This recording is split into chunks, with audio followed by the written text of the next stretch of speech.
At the beginning, no one was in a hurry, and that already said everything. In American headquarters, Canada was not treated as an enemy. It was treated as an administrative inconvenience, a line higher on the map, a problem too simple to deserve tension. Officers spoke about the North in an almost domestic tone, like someone talking about empty land, cold, vast, poorly used. Canada won't hold. Canada won't react. There was no anger in those sentences. There was boredom.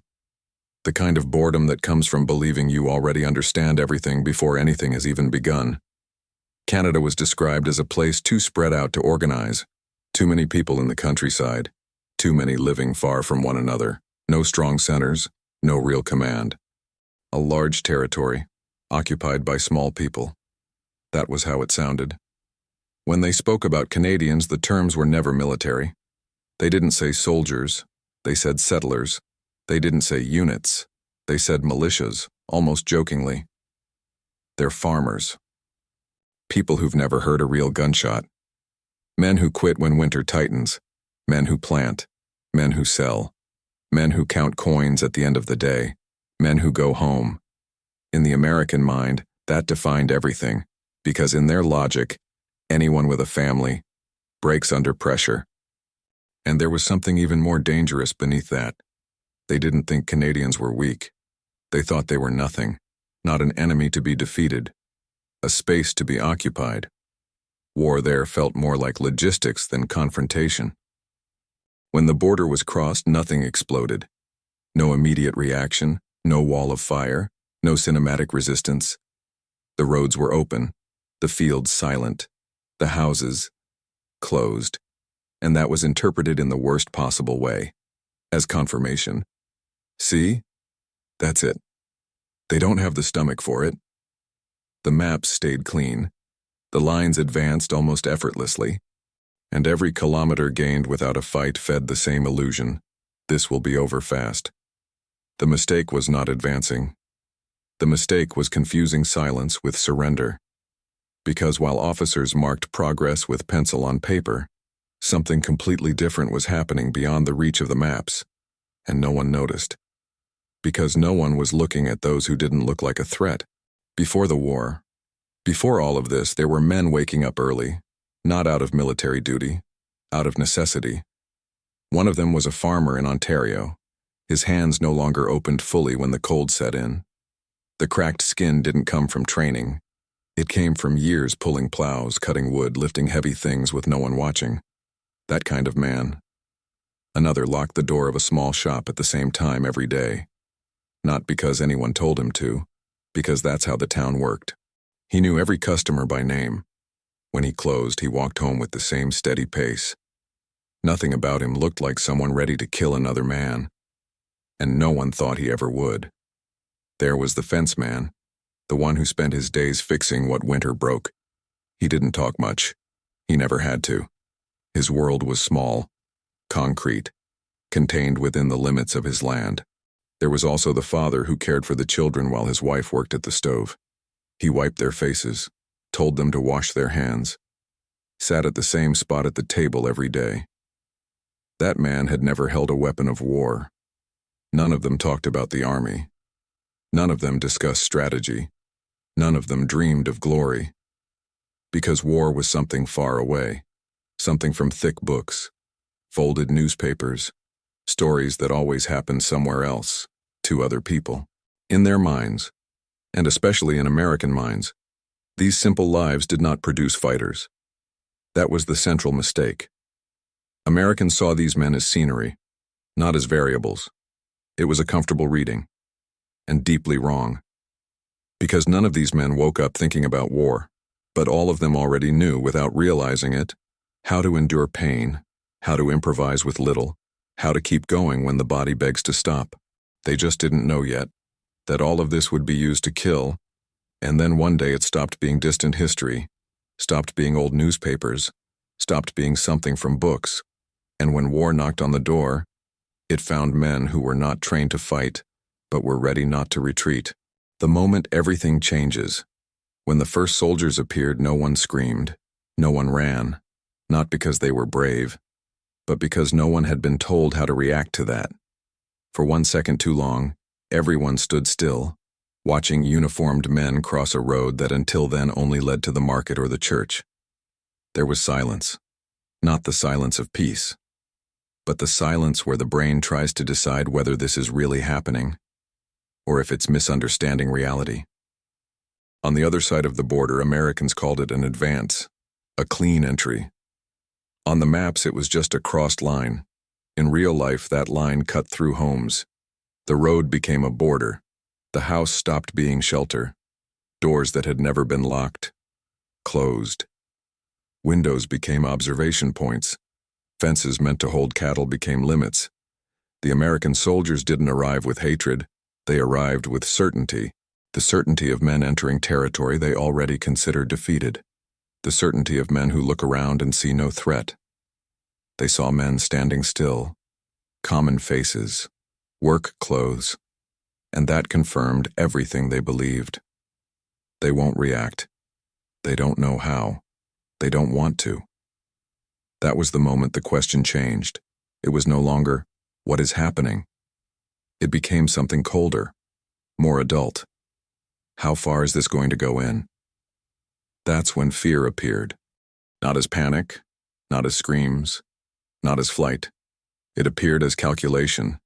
That second when the body understands that if it does nothing now, it will live on its knees later. The Americans mistook silence for submission. They mistook a still gaze for weakness. There was no speech, no raised flag, no oath. There was only one thought, repeated in different houses, by different men at the same time. This does not pass.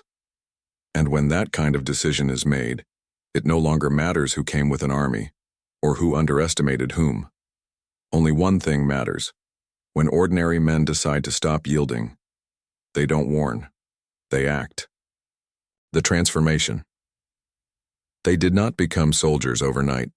That is a comforting lie, usually told by those who never had to become something else just to keep existing. They didn't gain military posture.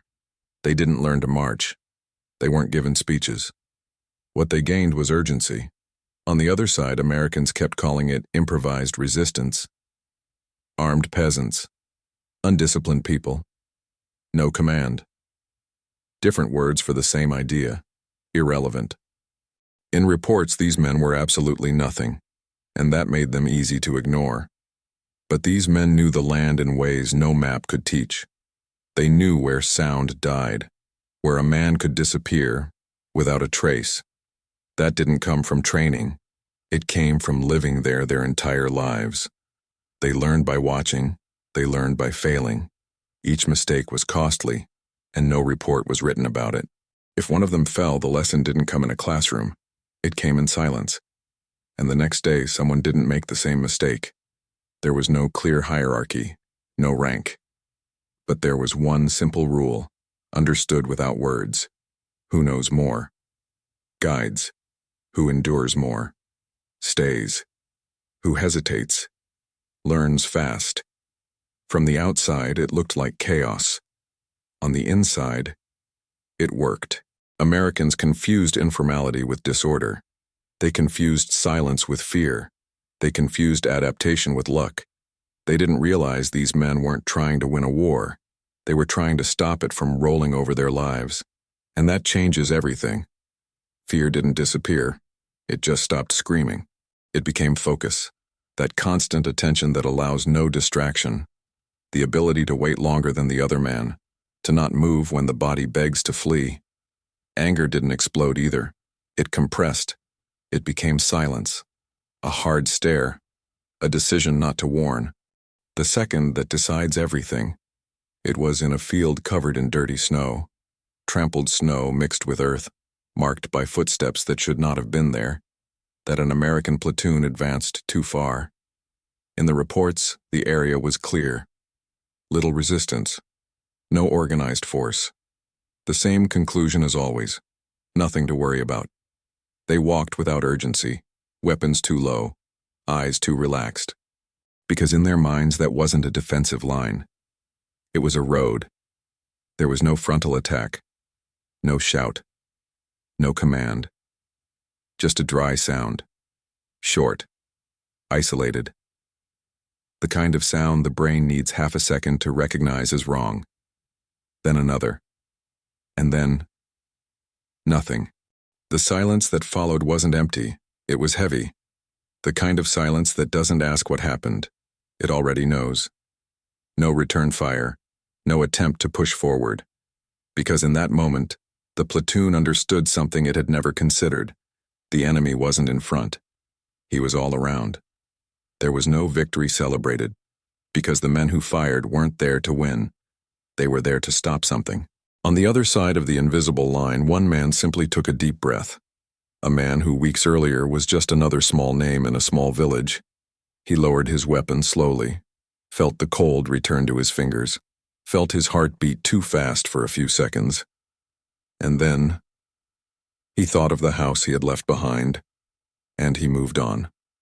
No celebration, no hurry, because there he understood the truth Americans would only learn later.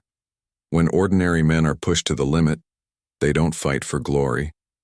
They fight because retreat is no longer an option, and those who mistake that for weakness usually learn too late. Slowly it became clear. Patrols that didn't return, advances that stopped without explanation. None of it looked like defeat. It looked like misreading.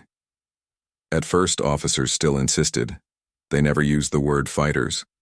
Always something smaller, temporary, manageable, inferior, because admitting otherwise meant admitting something worse, that they had been wrong from the start. The initial contempt turned into discomfort. The joke about armed farmers stopped circulating. The relaxed tone disappeared. And quietly, a question began to appear on planning tables. Why isn't this ending? The answer was too simple to accept quickly. The mistake wasn't crossing the border. It was believing that on the other side there would be no men willing to pay the price. They underestimated ordinary men. Men without military careers. Without medals. Without ambition to be remembered. Men who weren't fighting to advance, they were fighting to hold. And that changes everything. Because those who fight to conquer accept loss. Those who fight to defend do not. They weren't protecting an empire, nor a distant idea. That's when the realization arrived. Too late to avoid the cost. Too late to call it a simple mistake.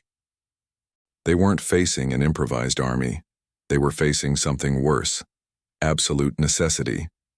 And men who fight out of necessity don't stop when they're tired. They stop when they can no longer stand. That was what the maps never showed, and what contempt prevented them from seeing. When they finally understood, it was no longer a quick campaign. It was a war against something that does not retreat. Because what exists behind those men has nowhere to go, and they had no intention of letting it disappear.